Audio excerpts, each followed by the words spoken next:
this one's no surprise that you picked it up. Yeah, it's single malt, which you don't mind, and it's finished in port wine casks. And it's got how big of an age statement? A big 12 years. 12-year age statement. How much did you spend on it? $100. Which is reasonable. If you don't know, the rule of thumb for age statements is $10 per year printed on the bottle. Per year, yeah, that's pretty normal. Stranahan's out of Colorado. Mm-hmm. They have kind of a cult following. I've heard about them, seen their stuff on the shelves for years. They make exclusively single malt whiskey. Colorado single malt whiskey. What on earth is single malt whiskey, Mr. O'Neill? Barley that is then malted, and then they send it to the mill, they grind it all up, and they bring it back to their distillery. They cook it. If you don't know how that works, they put a bunch of water, they throw the malt in, they cook it and make they call it like brewer's beer. Mm-hmm. So it's just a big vat of cooked malt, and then add their yeast to it, let it ferment, and then they throw it in their still, and then they age it in Colorado. Now, you did a bunch more research on this when we tried it the other day. I did. Stranahan is notable because where they're at in Colorado, it's at elevation 5,280 feet. Most of the literature, especially on their limited releases, i.e. the 10-year and this 12-year that they have now, they talk about the angel share. If you don't know what the angel share is, it's the amount of whiskey, or any other spirit really, that evaporates from the barrel in the course of it being inside of the barrel. Yep. So I remember you said something, what did they say, how much is left in a barrel? About like 20%. 20%? 20%. So they claim on the back that it's, the angel share is 3 times as much as what you would expect in a Scotch whiskey, and they're comparing themselves to Scotch whiskey because Scotch is dominated by single malts. Yeah, malted barley, unmalted barley. Mm-hmm. So you figure out of the 53-gallon barrel, if they're only getting 20% of what's left over, it's not a lot. It's not a lot. So, I've seen a bunch of this stuff around. Like I said, most of it's been online. Mm-hmm. You know, when they have these really rare releases. That's why when I saw this they also do a lot of distillery only releases. Seems like they got a pretty cool setup over there in Colorado. We should go and visit sometime. Yeah, like people, when they do their distillery only things, like they'll be lined up for miles in their cars just to have access to it. So now it is a single malt. So if you're in the bourbon side of the world, this is going to be different. But if you have experience with different scotches and Indian single malts, or some Irish, on the nose, this is more stone fruit forward, which is what we'd expect from a single malt like the Indri, or is it Speyside or Highland that we get stone fruit? Side is in Speyside. Speyside. Yeah. So obviously finished in port barrels, 12-year age statement, I had to buy it, and you do get a lot of that fruitiness from the port barrel. Which works well with the yeah, with the honey breadiness. I think the other day when we had it, and it's like a baked like honey wheat bread type of vibe to it. So it's very pretty on the nose. Yeah, pretty. You get a bit of the chalky notes that you would expect from a malt.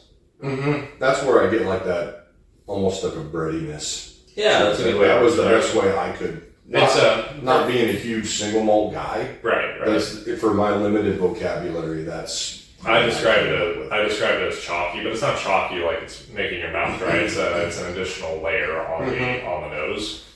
That's super. I mean, if you like single malts, this smells delightful. It's not super high proof either, is it? 47%, so 94. Yeah, that's a good proof. That's delicious. Yeah. I get on the palate now that it's opened up. I get more of the baked honey bread that you were talking about. That's the most dominant note. Yeah, and then the fruit notes are kind of on the back half. Mm-hmm. Which creates a long finish. Which when we opened it last weekend and had it, it was definitely more like port forward, right? But now that it's sat for what 10 days, 12 days, just about, it's kind of balanced out. So yeah, I thought this was cool. This is the first Stranahans that I've ever bought. You know, port finish, good.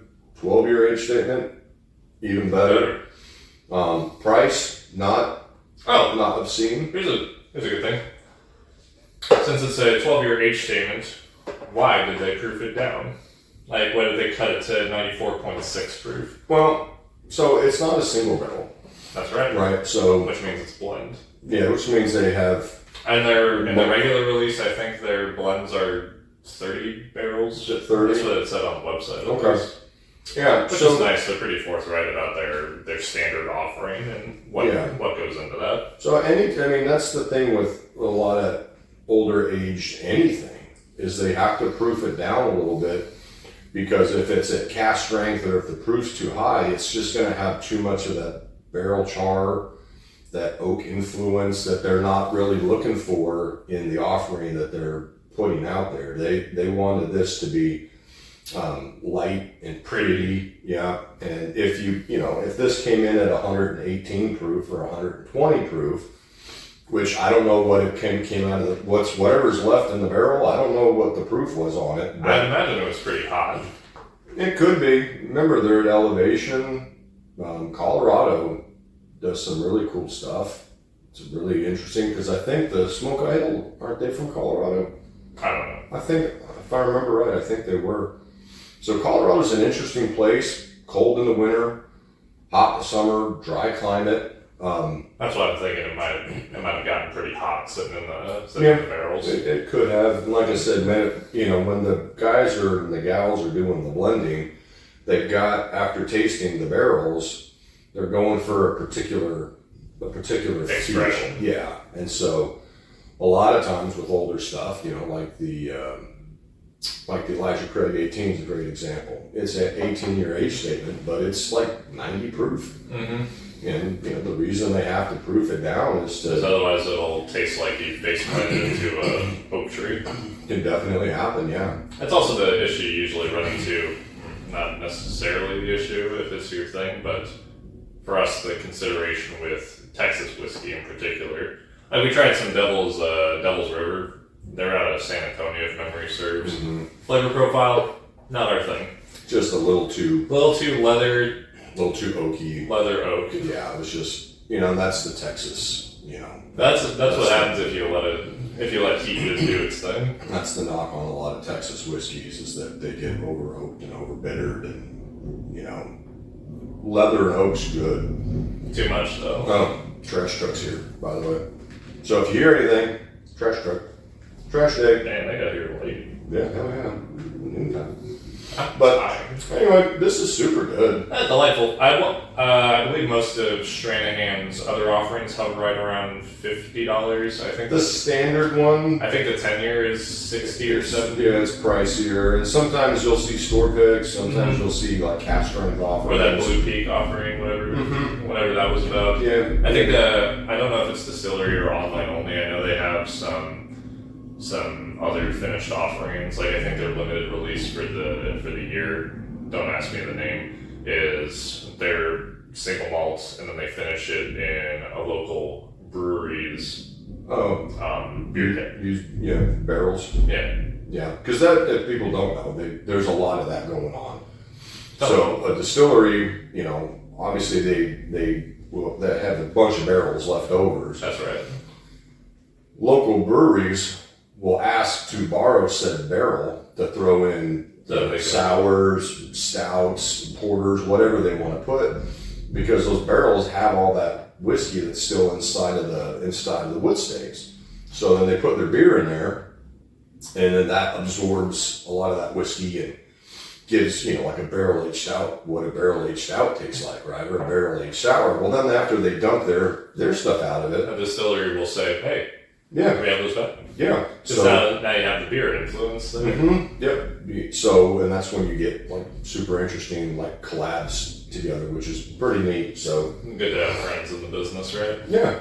Yeah. Where our buddy Issa, he did it a lot, where he'd get like his Eagle Rare store pick, and he'd get the barrel, and the guys at like Bad Beat or whatever would ask him if they could borrow it, to stick their stout in there. Man, I haven't thought about bad beaten for they're cool. Yeah. So anyway, that's what they do with those.